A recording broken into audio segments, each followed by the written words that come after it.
Hello friends, আজকে আমাদের আলোচনার বিষয় জয়েনিং। যখন দুই বা তার বেশি সংখ্যক কোনো সিম্পল সেন্টেন্সকে আমরা একসাথে একটি মাত্র সেন্টেন্স বা সিঙ্গেল সেন্টেন্সে পরিণত করব, তাকে আমরা বলবো জয়েনিং অফ সেন্টেন্স। মনে রাখবে যে জয়েনিং করতে গেলে অর্থের কোনো রকম পরিবর্তন বা বিকৃত করা হয় না। এই জয়েনিং মানে আমরা যখন দুটো বা তার বেশি সংখ্যক সেন্টেন্সকে জয়েন করব, সেটা তিন রকমভাবে করা যেতে পারে: সিম্পল সেন্টেন্স, কম্পাউন্ড সেন্টেন্স এবং কমপ্লেক্স সেন্টেন্স। সিম্পল সেন্টেন্স হলো যে সমস্ত সেন্টেন্সে একটি সাবজেক্ট এবং একটি মাত্র ফাইনাইট ভার্ব থাকে। কম্পাউন্ড সেন্টেন্সে দুটি সাবজেক্ট এবং দুটি করে ফাইনাইট ভার্ব থাকে। কিন্তু কমপ্লেক্স সেন্টেন্সে একটি সাবজেক্টকেই একাধিক কাজ করতে দেখা যায়, অর্থাৎ একটি মাত্র সাবজেক্ট থাকলেও ফাইনাইট ভার্ব দুই বা তার বেশি থাকতে পারে। আজকে আমরা আলোচনা করব কিভাবে দুটো সেন্টেন্সকে বা তার বেশি সেন্টেন্সকে সিম্পল সেন্টেন্সের দ্বারা জয়েনিং করতে পারি। সিম্পল সেন্টেন্সে জয়েনিং করতে গেলে কিছু আমাদের নির্দিষ্ট নিয়ম মেনে চলতে হবে বা এর নির্দিষ্ট কিছু রুলস আছে। যেমন প্রথমে আমরা পার্টিসিপেল দিয়ে সিম্পল সেন্টেন্সে জয়েনিং করা শিখব। পার্টিসিপেল মানে কি? আমরা জানি যখন ভার্বের সাথে আইএনজি যোগ করে সেটাকে নাউনে পরিবর্তন করা হয়, তখন সেটাকে বলে পার্টিসিপেল। এই পার্টিসিপেলকে আবার তিনটি ভাগে ভাগ করা যায়: প্রেজেন্ট পার্টিসিপেল, পাস্ট পার্টিসিপেল এবং পারফেক্ট পার্টিসিপেল। প্রথমে আমরা আসি present participle. Present participle use করা হয় যখন দুটি সেন্টেন্সে একটাই মাত্র সাবজেক্ট থাকে এবং দুটি কাজই মানে দুটো সেন্টেন্সই পাস্ট টেন্সে ঘটিত হয়। প্রেজেন্ট পার্টিসিপেল তখন ইউজ করা হয় যখন দেখা হয় যে একটি সেন্টেন্সের কাজ শেষ হবার সাথে সাথেই দ্বিতীয় সেন্টেন্সের কাজ শুরু হয়, কিংবা কখনো কখনো প্রথম সেন্টেন্সের কাজ চলতে চলতেই দ্বিতীয় সেন্টেন্সের কাজ শুরু হয়ে যায়। সেক্ষেত্রে আমরা প্রেজেন্ট পার্টিসিপেল ইউজ করব। একটা উদাহরণের মাধ্যমে দেখে নাও। যেমন he saw a tiger, he ran away. এখানে দেখো সেন্টেন্সটি আছে যে সে একটা বাঘ দেখলো এবং সে দৌড়ে পালালো। আমরা যখন প্রেজেন্ট পার্টিসিপেলের সাহায্যে সিম্পল সেন্টেন্সে জয়েনিং করব, তখন খেয়াল রাখতে হবে দুটি সেন্টেন্সের মধ্যে যে কাজটি প্রথম হয়েছে, অর্থাৎ এখানে এই দুটি সেন্টেন্সের মধ্যে কোন কাজটা প্রথমে হয়েছে। আগে সে বাঘটাকে দেখেছে, তাহলে সেই সেন্টেন্সের ভার্বের সাথে আমরা আইএনজি যোগ করব। আইএনজি যোগ করার সময় আমাদের মাথায় রাখতে হবে যে কোনো টেন্সেই থাকুক না কেন ভার্বটি, সেটা সবসময় প্রেজেন্ট টেন্সের সাথেই আইএনজি যোগ করতে হয়। যেমন এখানে আছে স, কিন্তু আমাদের এখানে প্রেজেন্ট টেন্সে আনতে হবে, সেটা হবে শি, তার সাথে আইএনজি যোগ করতে হবে, অর্থাৎ শিইং হবে। এবং এই ওয়ার্ডটি সেন্টেন্সের একদম শুরুতেই বসবে, তাহলে সেন্টেন্সটা কি হবে? Seeing a tiger, he ran away. আরও একটা উদাহরণ দেখো, he was tired, he rested for a while. এখানে দেখো যে প্রথম সেন্টেন্সে আছে ওয়াজ, অর্থাৎ বি ভার্ব। এই ধরনের সেন্টেন্স থাকলে মানে যদি কোনো সেন্টেন্সে বি ভার্বি বা অক্সিলারি ভার্বি মেন ভার্বের কাজ করে, সেক্ষেত্রে আমরা ওই বি এর সাথেই আইএনজি যোগ করব। মনে রাখবে যে কোনো টেন্সেই থাকুক না কেন, মানে অ্যামিজার, ওয়াজ, ওয়ার যাই থাকুক না কেন, আমরা বি এর সাথেই আইএনজি যোগ করব। তাহলে সেন্টেন্সটা কি হবে? Being tired, he rested for a while. এবার আমরা আসি পাস্ট পার্টিসিপেলে। এই পাস্ট পার্টিসিপেল শব্দটার সাথে তোমরা খুব ছোটবেলা থেকেই পরিচিত। পাস্ট পার্টিসিপেল হলো ভার্বের ফর্মের মধ্যে একটি, মানে আমরা জানি যে ভার্বের তিনটে form: present form, past form এবং পাস্ট পার্টিসিপেল ফর্ম। এই পাস্ট পার্টিসিপেল ফর্ম ইউজ করে আমরা কিভাবে সিম্পল সেন্টেন্স গঠন করি সেটা দেখে নাও। পাস্ট পার্টিসিপেল ইউজ করা হয় যখন দুটো সেন্টেন্সের মধ্যে একটির কাজ পুরোপুরি হয়ে যাওয়ার পর তার পরের কাজটি শুরু হয়, তখন আমরা পাস্ট পার্টিসিপেল ইউজ করি। যেমন একটা উদাহরণ দেখো, the soldiers were wounded, they have been sent to a military hospital. First সেন্টেন্সটিতে দেখো উন্ডেড বলে একটা অলরেডি পাস্ট পার্টিসিপেল ফর্ম আছে। এই ফর্মটাকেই আমরা অ্যাডজেক্টিভ রূপে ইউজ করে সিম্পল সেন্টেন্সে পরিণত করব। তাহলে সেন্টেন্সটি হবে, the wounded soldiers have been sent to a military hospital. এবার আমরা আসি পারফেক্ট পার্টিসিপেল। যখন একটি কাজ সম্পূর্ণরূপে শেষ হবার পর অপর একটি কাজ শুরু হয়, তখন আমরা পারফেক্ট পার্টিসিপেলের সাহায্যে সিম্পল সেন্টেন্সে পরিণত করতে পারি। একটা উদাহরণের মাধ্যমে দেখে নাও, she finished her home task, she took her meal. এক্ষেত্রে মানে পারফেক্ট পার্টিসিপেলের ক্ষেত্রে আমরা হ্যাভিং ইউজ করব। প্রথমে হ্যাভিং বসবে এবং তারপর ভার্বের পাস্ট পার্টিসিপেল ফর্ম বসবে। যে সেন্টেন্সের কাজটি প্রথমে শেষ হয়েছে সেই সেন্টেন্সের সাথে আমরা হ্যাভিং ইউজ করব এবং সেই সেন্টেন্সের ভার্বের আমরা পাস্ট পার্টিসিপেল ফর্ম ইউজ করব। তাহলে সেন্টেন্সটি হবে having finished her home task she took her মিল।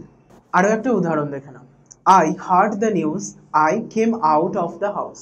তাহলে এটা যদি আমরা পারফেক্ট পার্টিসিপেলের সাহায্যে সিম্পল সেন্টেন্সে জয়েন করি তাহলে হবে having hard the news I came out of the house. এবার আমরা সিম্পল সেন্টেন্সে জয়েনিং করার ব্যাপারে ইনফিনিটিভের ব্যবহার দেখব।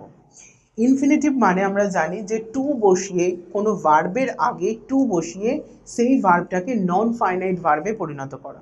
একটা উদাহরণের মাধ্যমে দেখে নাও, he has many sons he has to educate them. এটা যদি আমরা ইনফিনিটিভ বসিয়ে আমরা সিম্পল সেন্টেন্সে জয়েনিং করতে যাই তাহলে সেন্টেন্সটি হবে হি has many sons two educate. দেখো এখানে সেকেন্ড সেন্টেন্সে অলরেডি টু বসিয়ে মানে ভার্বের আগে টু বসিয়ে একটা নন ফাইনাইট ভার্ব তৈরি করা ছিল, আমরা শুধুমাত্র সেই ভার্বটাকে ইউজ করলাম। কিন্তু যদি কোনো সেন্টেন্সে না দেয়া থাকে তাহলে কি করে করব আমরা দেখে নিই। যদি সেন্টেন্সটি থাকে he is very weak he can not walk, তাহলে আমরা যখন এই সেন্টেন্সটাকে সিম্পল সেন্টেন্সে জয়েনিং করব দেখো এখানে ক্যান নট আছে অর্থাৎ মরাল, এই মরালের জায়গায় আমরা টু ইউজ করব আর ভেরিটা তখন টু এ পরিণত হবে মানে অ্যাডভার্ব টু। তাহলে সেন্টেন্সটি হবে he is too weak to walk. কখনো কখনো অ্যাডভার্ব বা অ্যাডভার্বিয়াল ফ্রেজ ইউজ করে আমরা সিম্পল সেন্টেন্সে জয়েনিং করতে পারি। সেক্ষেত্রে কোনো একটি শব্দের সাথে এলওয়াই যোগ করে কিংবা কোনো অ্যাডভার্বিয়াল ফ্রেজ ইউজ করে আমরা সিম্পল সেন্টেন্সে জয়েনিং করব। কয়েকটা উদাহরণের মাধ্যমে তোমরা দেখে নাও, he felt it is unfortunate. এটা যদি আমরা অ্যাডভার্ব বা অ্যাডভার্বিয়াল ফ্রেজ ইউজ করে জয়েনিং করতে চাই তাহলে হবে যে আনফর্চুনেটের সাথে আমরা লি যোগ করে সেটাকে অ্যাডভার্বে পরিণত করে নেব, তাহলে আনফর্চুনেটলি হি ফেল্ট। যদি দুটি সেন্টেন্সের মধ্যে একটি সেন্টেন্সে unfortunate, fortunate, certain, usual, sure বা আনডাউট এই জাতীয় শব্দ থাকে তাহলে সেগুলোর সাথে এলওয়াই যোগ করে অ্যাডভার্বে পরিণত করা হয় এবং সেটি তখন বসে সেন্টেন্সের একদম শুরুতে। আরও একটা উদাহরণ দেখো, he returned home it was evening at the time. এটা যদি আমরা অ্যাডভার্বিয়াল ফ্রেজ ইউজ করি তাহলে কি হবে, দেখো সেন্টেন্সটি হবে he returned home in the evening. এখানে ইন দ্য ইভিনিং হচ্ছে অ্যাডভার্বিয়াল ফ্রেজ অর্থাৎ অ্যাডভার্ব অফ টাইম।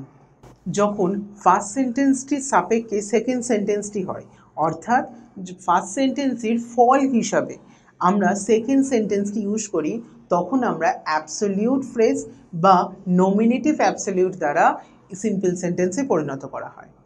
একটা উদাহরণ দেখো, the agreement was signed all were satisfied. এটা যদি আমরা অ্যাবসলিউট ফ্রেজ বা নমিনেটিভ অ্যাবসলিউট ইউজ করি তাহলে হবে the agreement having been signed all were satisfied. আরও একটা উদাহরণ দেখো, the fog was dense no one could find his way. এটা যদি আমরা নমিনেটিভ অ্যাবসলিউট ইউজ করি তাহলে সেন্টেন্সটি হবে the fog being dense no one could find his way. আগের সেন্টেন্সটিতে তোমরা দেখো যে আমরা হ্যাভিং বিন ইউজ করেছি এবং এই সেন্টেন্সে আমরা বিইং ইউজ করছি, কারণ আগের সেন্টেন্সে দেখো দুটি সেন্টেন্সের মধ্যে একটি কাজ পুরোপুরি হয়ে যাওয়ার পর নেক্সট কাজটি শুরু হয়েছে, কিন্তু এই সেন্টেন্সে একটি কাজ চলতে চলতে বা একটি কাজের শেষ না হওয়ার আগেই অন্য একটি কাজ শুরু হয়ে যাচ্ছে, তাই আমরা এখানে বিইং ব্যবহার করছি। যখন একাধিক সেন্টেন্সে একটি মাত্র সাবজেক্টেরই নানা রকম চারিত্রিক বৈশিষ্ট্য থাকে তখন সেক্ষেত্রে আমরা noun or phrase in apposition ব্যবহার করে সিম্পল সেন্টেন্সে জয়েনিং করতে পারি। Akbar was the emperor in India he was one of the greatest king of his time. এখানে দেখো যে ফার্স্ট সেন্টেন্স এবং সেকেন্ড সেন্টেন্সে দুটো সেন্টেন্সেই একটাই সাবজেক্ট আছে আকবর, এখানে আকবরের বদলে সেকেন্ড সেন্টেন্সে হি ব্যবহার করা হয়েছে।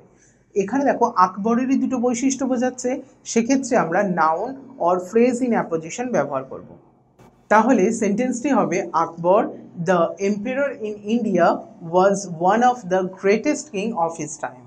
আরো একটা উদাহরণ দেখো, যদুবাবু is a teacher, he is bachelor। এটা যদি আমরা noun or phrase in apposition দ্বারা সিম্পল সেন্টেন্সে জয়েনিং করি তাহলে সেন্টেন্সই হবে যদুবাবু a teacher is bachelor। এবার আমরা দেখব নাউন বা জেরান্ডের সাথে প্রিপোজিশন ইউজ করে কিভাবে সিম্পল সেন্টেন্সে জয়েনিং করা যায়। একটা উদাহরণ দেখো, she needs money, she will set up a nursing home. দেখো আমরা জেরান্ড মানে কি জানি, যখন ভার্বের সাথে আইএনজি যোগ করা হয় এবং তার আগে প্রিপোজিশন বসিয়ে আমরা এখানে সিম্পল সেন্টেন্সে জয়েনিং করব। তাহলে সেন্টেন্সটা হবে she needs money for setting up a nursing home. আরও একটা উদাহরণ তোমরা দেখো, he is extremely intelligent, he is also highly industrious. এটা আমরা যখন সিম্পল সেন্টেন্সে জয়েনিং করব তাহলে হবে, যেহেতু এখানে আছে বি ভার্ব তাই আমরা প্রথমে বিইং ইউজ করব। Beside being extremely intelligent he is also highly industrious. তাহলে আজ আমরা এই ভিডিওয়ে সিম্পল সেন্টেন্সে জয়েনিং করা শিখলাম। পরের ভিডিওতে আমরা আবার অন্য কোনো টপিক নিয়ে আলোচনা করব। দেখতে থাকো বঙ্গ শিক্ষা অ্যাপ।